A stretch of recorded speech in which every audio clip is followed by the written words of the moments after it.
Can I suggest two relationship principles that kind of fall under this idea of imitating God's love in our relationships? Here's the first one. Be imitators of God, not fixers of each other.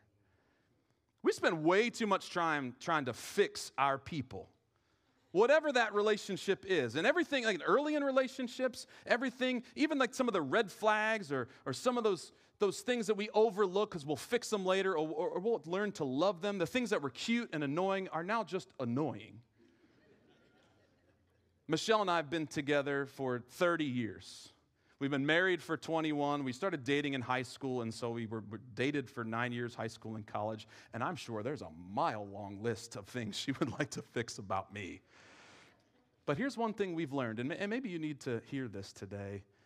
It's not our job to fix each other. That's God's job.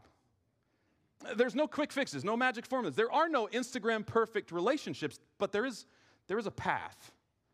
There is a journey. There is a life of love to commit to over time.